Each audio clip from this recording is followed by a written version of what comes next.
ኦሪት ዘፍጥረት ምዕራፍ 29 ያዕቆብም ተነስቶ ወደ ምስራቅ ሰዎች አገር ሄደ። በሜዳውም እነሆ ጉድጓድን አየ። በዚያም 3 የበጎች መንጎች በላዩ ተመስገው ነበር። ከዚያ ጉድጓድ በጎቹን ያጠጡ ነበርና። በጉድጓዱም አፍ የነበረው ድንጋይ ትልቅ ነበረ። መንጎቹም ሁሉ ከዚያ በተከማቹ ጊዜ ድንጋዩን ከጉድጓዱ አፍ ገለል አድርገው በጎቹን ያጠጡ ነበር። ድንጋዩንም ወደ ስፍራው መልሰው በጉድጓዱ አፍ እንደገና ይገጥሙት ነበር። ያዕቆብም ወንድሞች ሆይ እናንተ የወዴት ናችሁ? አላቸው። እነርሱም እኛ የካራን ነን አሉት። የናኮርን ልጅ ላባን ታውቁታላችሁን? አላቸው። እነርሱም እናውቀዋለን አሉት። እርሱ ደህና ነውን? አላቸው። እነርሱም አዎን ደህና ነው፣ አሁንም ልጁ ራሔል ከበጎች ጋር መጣች አሉት። እርሱም ቀኑ ገና ቀትር ነው፣ ከብቶቹ የሚከማቹበት ሰዓትም ገና አልደረሰም። አሁንም በጎቹን አጠጡና ሄዳችሁ አሰማሩአቸው አሏቸው። እነርሱም አሉ፣ መንጎች ሁሉ እስኪከማቹና ድንጋዩን ከጉድጓድ አፍ እስኪገለብጡት ድረስ አንችልም። ከዚያም በኋላ በጎቹን እናጠጣለን። እርሱም ገና ከእነርሱ ጋር ሲነጋገር እነሆ የላባ ልጅ ራሔል ከአባትዋ በጎች ጋር ደረሰች። እርሷም የአባትዋን በጎች ትጠብቅ ነበርና። ያዕቆብም የእናቱን ወንድም የላባን ልጅ ራሔልንና የአጎቱን የላባን በጎች ባየ ጊዜ ቀረበ፣ ከጉድጓዱም አፍ ድንጋዩን ገለበጠ፣ የአጎቱንም የላባን በጎችንም አጠጣ። ያዕቆብም ራሔልን ሳማት፣ ቃሉንም ከፍ አድርጎ አለቀሰ። ያዕቆብም የአባትዋ ዘመድና የርብቃ ልጅ መሆኑን ለራሔል አስታወቃት። እርሷም ሮጣ ሄዳ ለአባትዋ ይህን ነገር ነገረችው። ላባም የእህቱን ልጅ የያዕቆብን ወሬ በሰማ ጊዜ ሊቀበለው ሮጠ፣ አቅፎም ሳመው፣ ወደ ቤቱም አገባው። ነገሩንም ሁሉ ለላባ ነገረው። ላባም በእውነት አንተ አጥንቴ ሥጋዬም ነህ አለው። 1 ወር የሚያህልም ከእርሱ ጋር ተቀመጠ።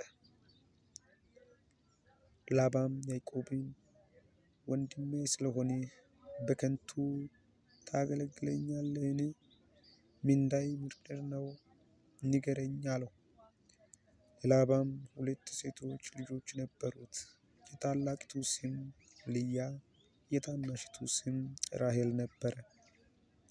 ልያም ዓይነ ልም ነበረች፣ ራሔል ግን መልከ መልካም ነበረች፣ ፊትዋም ውብ ነበረ። ያዕቆብም ራሔልን ወደደ፣ እንዲህም አለ፣ ስለ ታናሺቱ ልጅ ስለ ራሔል 7 ዓመት እገዛልሃለሁ። ላባም ለሌላ ሰው ከሚሰጣት ይልቅ ላንተ ቢሰጣት ይሻላል፣ ከእኔ ጋር ተቀመጥ አለ። ያዕቆብም ስለ ራሔል 7 ዓመት ተገዛ። እርሷንም ይወዳት ስለነበር በእርሱ ዘንድ እንደ ጥቂት ቀን ሆነላት። ያዕቆብም ላባን ወደ እርሷ ይገባ ዘንድ ሚስትን ስጠኝ፣ ቀኔ ተፈጽሟልና አለው። ላባም የዚያን ስፍራ ሰዎች ሁሉ ሰበሰበ፣ ሰርግም አደረገ። በመሸም ጊዜ ልጁ ልያን ወስዶ ለያዕቆብ አገባለት። ያዕቆብም ወደ እርሷ ገባ። ላባም ለልጁ ለልያ ባሪያይቱን ዘለፋን ባሪያ ትሆን ትሞት ዘንድ ሰጣት። በነጋም ጊዜ እነሆ ልያ ሆና ተገኘች። ላባንም ምን ነው እንደዚህ ያደረግህብኝ? ያገለግሉህ ስለ ራሔል አልነበረምን? ለምን አታለልከኝ? አለው። ላባም እንዲህ አለ፣ በአገራችን ታላቂቱ ሳለች ታናሽቱን እንሰጥ ዘንድ ወግ አይደለም። ይህችንም ሳምንት ፈጽም፣ ሌላ 7 ዓመት ደግሞ እኔን ስለምታገለግለኝ አገልግሎት እርሷን ደግሞ ይሰጥሃለሁ። ያዕቆብም እንዲህ አደረገ። ይህችንም ሳምንት ፈጸመ። ልጁ ራሔልንም ለእርሷ ሚስት ትሆን ዘንድ ሰጠው። ላባም ለልጁ ለራሔል ባሪያይቱን ባላን ባሪያ ትሆነው ዘንድ ሰጣት። ያዕቆብም ወደ ራሔል ደግሞ ገባ፣ ራሔልም ከልያ ይልቅ ወደዳት። ሌላ 7 ዓመትም ተገዛለት።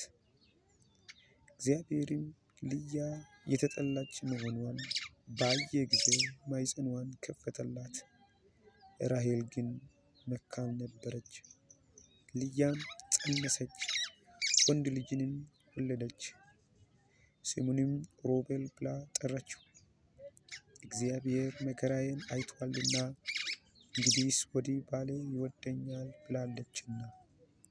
ደግሞም ፀነሰች፣ ወንድ ልጅንም ወለደች።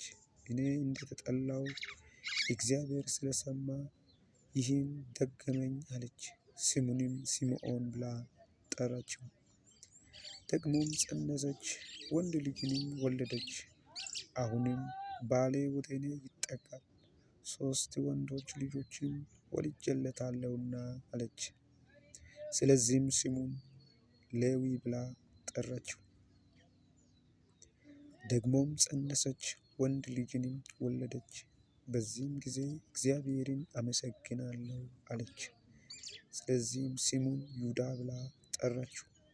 መውለድንም አቆመች።